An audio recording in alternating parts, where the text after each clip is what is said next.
Se você está a um mês da sua prova de residência médica e não sabe como estudar ou como revisar nessa reta final, fica até o final desse vídeo que eu vou mostrar para vocês a melhor estratégia para você usar nessa reta final de estudos para a residência médica. Até você que não conseguiu estudar nada aí durante o ano, né? Ficou trabalhando ou teve outros compromissos e não conseguiu dar tanta atenção para o estudo para a residência médica, esse vídeo aqui vai conseguir fazer você revisar todos os assuntos, pelo menos a maioria, dos assuntos para a residência médica antes de você fazer a sua prova. Eu vou dar o meu exemplo aqui, pessoal. Esse ano eu estava na residência médica, né? Eu estava na residência de clínica médica. E quando eu saí, faltavam mais ou menos uns 2 meses para começar a prova do ENAMED. E eu só tive, né, o primeiro mês eu tive que me reorganizar na minha vida, né? E eu só tive quase um mês para estudar para a prova. Então eu recorri à minha estratégia de estudo de revisão para a residência médica, que eu já tinha usado no ano passado, e ela funcionou de uma forma sensacional. Tanto é que eu consegui acertar 85% da prova sem estudar muito. E para você que está meio desesperado, desanimado, né, não foi muito bem nas últimas provas, saiba que se você conseguir fazer um estudo organizado e direcionado, você pode até superar quem estava estudando aí desde o começo do ano. E eu vou te dizer que isso pode ser até uma vantagem, porque a pessoa que estava estudando desde o começo do ano, nesse momento, quando chega na reta final das provas de residência médica, ela está exausta de tanto estudar, está cansada, já não sabe mais como revisar, como estudar, já estudou de tudo, né? Não sabe qual tema revisar antes da prova. Então você pode aproveitar o gás que você ainda tem nessa reta final e acabar, às vezes, passando essa pessoa. Porque você pode revisar mais assuntos pré-prova do que uma pessoa que ficou o ano todo estudando e já está cansada, então ele acaba, talvez, até estudando menos. Antes de eu continuar, eu queria, por favor, que você deixasse o like e se inscrevesse no canal. Eu tô com uma meta aí de alcançar 500 inscritos, é um grande sonho meu, e eu espero de verdade que você esteja me ajudando, me apoiando com esse projeto. Então vamos partir para o nosso estudo direcionado, como é que vai funcionar essa nossa revisão. Tudo que você precisa ter é um banco de questões. Então você pode usar qualquer banco de questões que você quiser, do seu cursinho. Às vezes, tem alguns bancos de questões muito bons também que são separados. Eu utilizo o banco de questões do Estratégia Med. Inclusive eu vou deixar o meu cupom aqui embaixo, que é o do Mentoria Enari, que você consegue 10% de desconto em qualquer produto do Estratégia Med. Eu aconselho muito porque sempre foi o cursinho que eu fiz, sempre foi o banco de questões que eu usei. Então eu gosto, eu acho que eles têm bons comentários para revisar, eu acho que o design do banco de questão deles é excelente e os professores são muito bons também. Então vamos lá, pessoal. Como é que a gente vai fazer essa estratégia de revisão? Eu já estou aqui com o meu banco de questões do Estratégia aberto. E o que é que você vai fazer? Primeiro, você vai priorizar a grande área que você tem mais dificuldade. Então vamos supor, tenho mais dificuldade com clínica médica, tenho mais dificuldade com cirurgia. Começa por essa área. E um detalhe que é importante é, você sempre vai deixar a preventiva por último.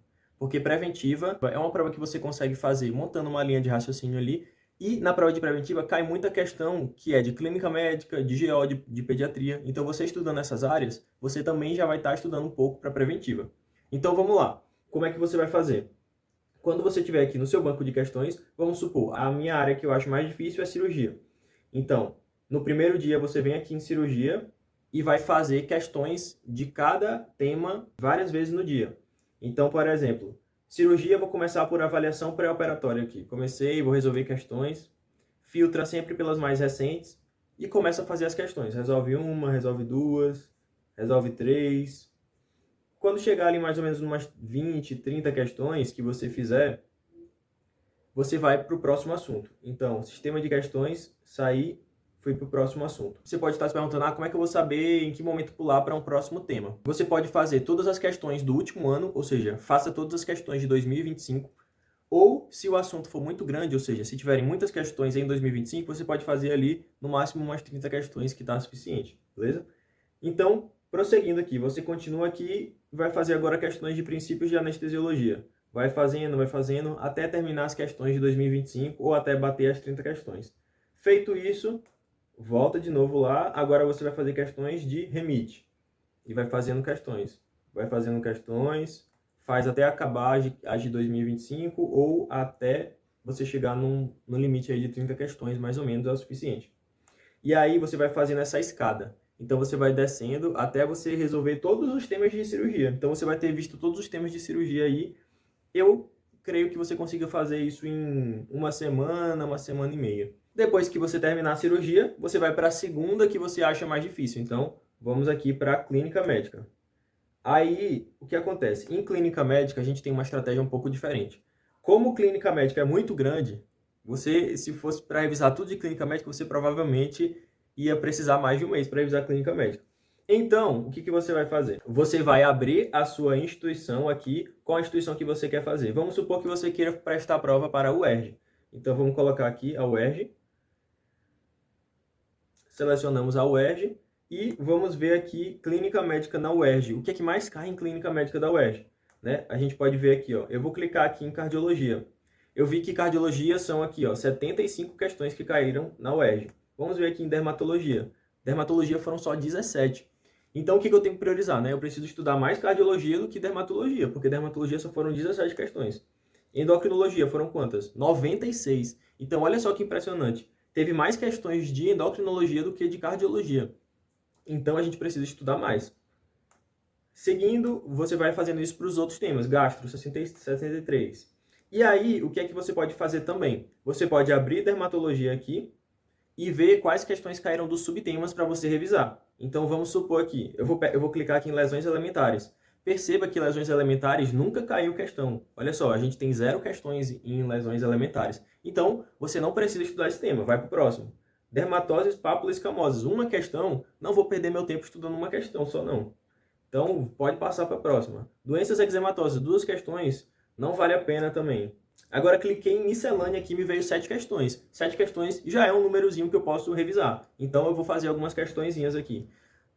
Fazendo essa estratégia, você já matou aí muitos temas de dermatologia que caem pouco na sua prova e que não é necessário você revisar. Então, quando for revisar a clínica médica, você vai revisar só os tópicos que forem mais importantes para a sua prova. Agora, quando você for, por exemplo, para a ginecologia, eu recomendo que você veja tudo, assim como obstetrícia também. Mas você pode usar essa técnica para ir ali cortando alguns assuntos que caem pouco na sua prova. Então, você vai usando essa estratégia de ir descendo nos conteúdos e respondendo todas as questões de todos os assuntos. Assim, você vai conseguir revisar uma grande quantidade de assunto por meio das questões em um tempo pequeno. Outra coisa que é importante, pessoal, é que vamos supor, eu abri uma questão aqui e eu errei, né? Eu estava fazendo a questão e eu errei a questão. Você pode vir em solução de comentários aqui. Você sempre, quando você erra uma questão, você vai ler o comentário da questão e só. Não vai ver videoaula, não vai estudar o assunto, você vai ler o comentário e ponto, tá? As questões que você estiver acertando, você pode ir passando. Assim, só se você acertar uma questão que você ficou meio em dúvida, né? Acertou aquela questão na sorte. E aí você não entendeu, aí você lê o comentário. Outro ponto importante, toda questão que você errar, você vai criar um flashcard do seu erro. Então, por exemplo, aqui foi uma questão de esclerose tuberosa, eu acertei na sorte e não sabia, né? Então, você vai criar um flashcard. Flashcard, pessoal, você pode usar várias plataformas para criar, você pode escrever também, faz num verso a pergunta e no dorso a resposta. Elas precisam ser perguntas objetivas com respostas curtas. Então, por exemplo, eu vou dar um exemplo de como seria um flashcard para essa questão aqui, ó. Retardo mental, convulsões e angiofibromas em faces são características de qual doença? Essa é a pergunta. E a resposta é esclerose tuberosa. É isso que eu quero que você faça. Você vai seguindo os assuntos, respondendo as questões e nos teus erros, você vai ler o comentário da questão e fazer um flashcard. E no outro dia, pela manhã, quando você acordar, você vai fazer todos os flashcards que você fez no dia anterior. Com essa estratégia, pessoal, você vai garantir uma revisão muito intensificada. Assim, é uma revisão muito focada e eu tenho certeza que pode te garantir uma boa pontuação aí da sua prova, mesmo se você estudou pouco para a prova. Eu estou com vagas abertas para minha mentoria. É uma mentoria mais focada para o ENAR e ENAMED, mas ela basicamente aborda várias estratégias para estudo de residência médica. Nós acertamos vários temas aí que caíram no ENAMED, né? Acertamos a questão de doxiciclina, acertamos a questão de fimose, acertamos questões de tuberculose também. Enfim, vou deixar aqui um pouco dos prints. E eu espero que você faça uma boa prova esse ano de verdade, que você seja aprovado. Deixo aqui o meu grande abraço para você e até a próxima.